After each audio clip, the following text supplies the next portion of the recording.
कळतंय? पण प्रोग्राम तुम्ही लिहिला ती फाईल कुठे असणार आहे? हार्ड डिस्कच्या आतमध्ये. पण जेव्हा तुम्ही तिला रन करायला पाठवता तेव्हा ती कुठे असेल? रॅमवर असेल. म्हणजे एक तर पिक्चर सगळ्यांना क्लिअर आहे ना. मग मी डायग्राम काढून दाखवतो. बघा ही लास्ट, आता बघा ही लास्ट डायग्राम ऐका. इथे ना वेगवेगळ्या प्रकारचे सॉफ्टवेअर्स आहेत. मग ह्या सॉफ्टवेअर्समध्ये आपण एखादी गेमची फाईल बोलू शकतो, एखादी कोडची फाईल बोलू शकतो. नीट ऐका, हे काय आहेत? सगळे सॉफ्टवेअर्स आहेत. जेव्हा मला हे सॉफ्टवेअर रन करायचे असतील तेव्हा मला कशाची मदत लागेल? रॅमची. मग त्या सॉफ्टवेअरवर मी डबल क्लिक केलं किंवा रन करायला मी कमांड थ्रू पण रन करू शकतो, तेव्हा ते कशावर येणार आहेत? रॅमवर.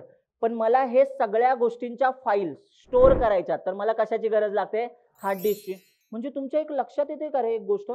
रॅम पण हार्डवेअर आहे, हार्ड डिस्क पण हार्डवेअर आहे, यांची पण गरज लागते. प्लस मला प्रोसेसरची म्हणजे मेंदूची पण गरज लागणार आहे. हे मेंदू पण काय आहे? हार्डवेअरच आहे. मग ह्या सगळ्या तीनही गोष्टी हार्डवेअर आहेत.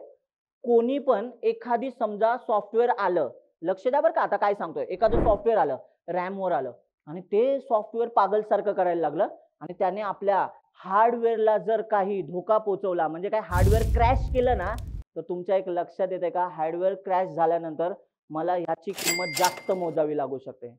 म्हणजे याचा अर्थ मला डायरेक्ट हार्ड डिस्क वगैरेचा ऍक्सेस मिळाला नाही पाहिजे. आणि म्हणूनच आहे ना, आपले सॉफ्टवेअर आणि हार्डवेअर यांच्यामध्ये एक लेयर आहे, ती कोण मेंटेन करते? OS.